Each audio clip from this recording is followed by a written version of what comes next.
आप लोगों को तहे दिल से धन्यवाद करती हूँ, क्योंकि आप लोग हमारे वीडियो को देखते हैं। आज मैं आप लोगों को एक छोटी सी और बहुत प्यारी सी कहानी सुनाने वाली हूँ। तो चलिए कहानी स्टार्ट करते हैं। बहुत समय पहले की बात है। एक राज्य में एक साहूकार रहता था। वह बहुत ही धर्मी और नेक इंसान था। वह सबकी मदद करता था, सबकी सहायता करता था। भलाई करना ही उसका कर्तव्य था। वह सभी लोगों को बता रखा था कि जिसे भी जो चीज़ की भी ज़रूरत हो बेहिचक आकर हमसे मांगे, मैं सबको दूंगा। उसके यहाँ पर एक नियम लगा था कि जो चीज़ भी जिसे चाहिए वह ले ले और रजिस्टर में नाम लिखवा दे। यदि आप वह चीज़ उसे इस जन्म में भी चुका सकते हैं या तो अगले जन्म में चुका सकते हैं।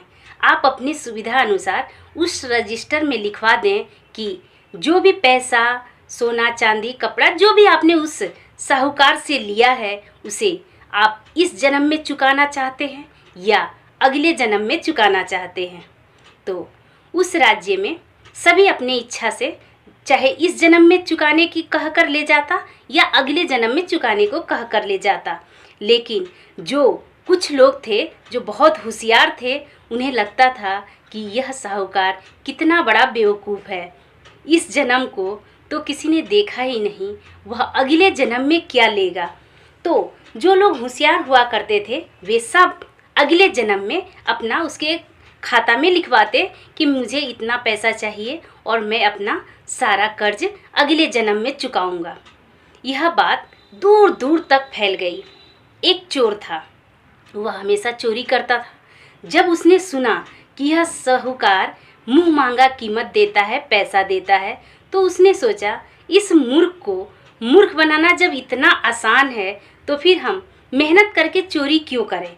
क्यों नहीं इससे कर्जा ले लें और अगले जन्म में भरने का बोल दें, कोई टेंशन ही नहीं होगा।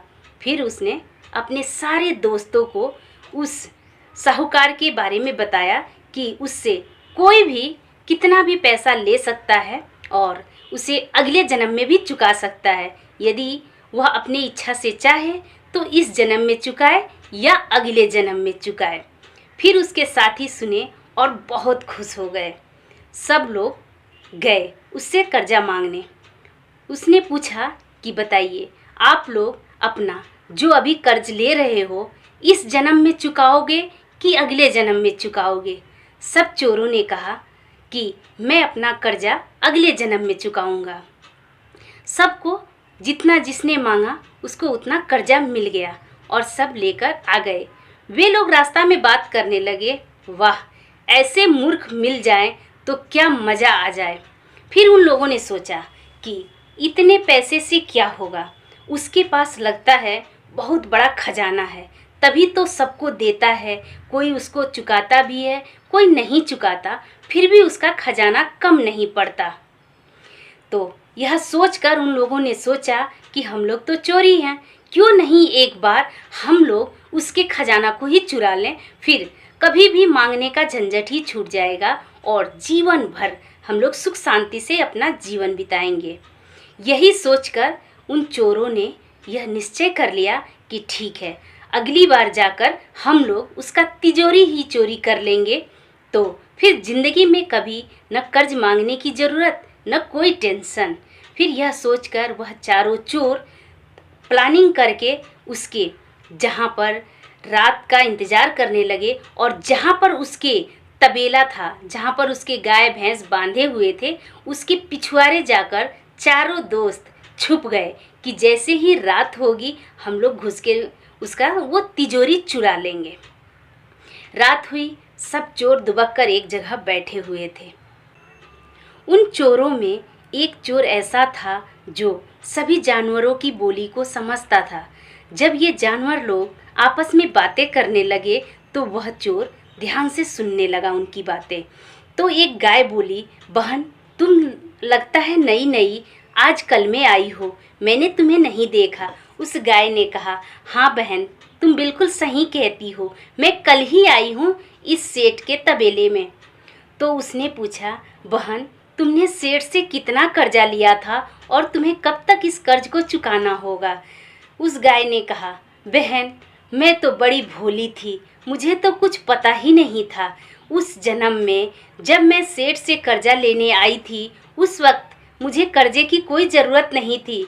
मैंने तो बस ये सोचा कि सेठ मूर्ख है और जो कर्जा दे रहा है, इस जन्म में यदि मुझे नहीं भरना है तो अगला जन्म किसने देखा। यही सोचकर मैंने ज़्यादा से ज़्यादा कर्जा ले लिया और मुझे जब मृत्यु हुई तो इस जगह पर इसका कर्ज चुकाने के लिए भेजा गया है। तो जब तक मैं वह पूरे कर्जे चुका ना दूं तब तक इस सेठ को अपना दूध दे देकर उसके कर्जे मुझे चुकाने होंगे।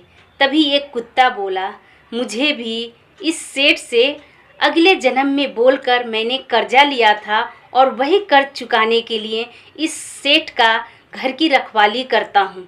इसी तरह सभी जानवर अपनी अपनी बात बताने लगे कि उन लोगों ने किस तरह से उस सेठ को मूर्ख समझकर उससे अगले जन्म में लिखवाकर कर्ज लिए थे। उन लोगों ने सोचा था कि इस जन्म में कर्ज नहीं भरना पड़ा तो अगला जन्म किसने देखा है, लेकिन उनमें से किसी को पता नहीं था कि कर्ज यदि लिया जाता है तो इस जन्म में हो, नहीं तो आपको अगले जन्म में अवश्य ही भरना पड़ता है। यह सुनकर चोर दंग रह गया और अपने सभी साथियों को बताया कि उसके तबेले के जानवर आपस में क्या बातें कर रहे हैं। सब चोर दंग रह गए और उन लोगों ने कहा, अब हमें सेठ की तिजोरी नहीं चुरानी चाहिए, क्योंकि जिसको लक्ष्मी साक्षात देने पर आतुर है उसे कोई कैसे चुरा सकता है। और यदि हम लोग के पास कोई कमी भी नहीं है तो यह जन्म तो हम लोग चोरी करके बिगाड़ चुके हैं, तो अपना अगला जन्म फिर क्यों बिगाड़ें। यही सोचकर उन चोरों ने चोरी नहीं किया और उससे पहले जो अगले दिन आकर सेठ से कर्जा लिया था वह पूरे पैसे वापस लाकर सेठ को दे दिए। और जब चोर लोग पैसा सेठ को वापस कर रहे थे और उनके रजिस्टर से अपना नाम कटवा रहे थे कि हमें न तो अगले जन्म में कर्ज चुकाना है और न ही हमें इस जन्म में कर्ज चुकाना है, हमें तो आपके रजिस्टर में नाम ही नहीं लिखवाना, तब वहाँ पर कुछ लोग बैठे थे जो अगले जन्म के लिए कर्ज लेने आए थे।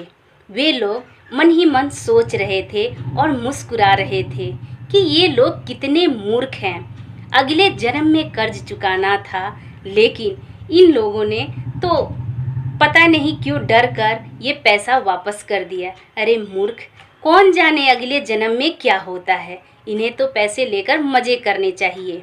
लेकिन सच मानिए तो कर्ज होता है। आप जब भी किसी से कर्ज लेते हैं तो उसे आपको चुकाना ही पड़ेगा, चाहे इस जन्म में चुकाइए और चाहे अगले जन्म में चुकाइए। कर्ज तो चुकाना ही पड़ेगा, चाहे इस जन्म में चाहे उस जन्म में। यदि हमें ज़रूरत ना हो तो हम कर्ज कभी ना लें। कर्ज बहुत ख़राब चीज़ होती है।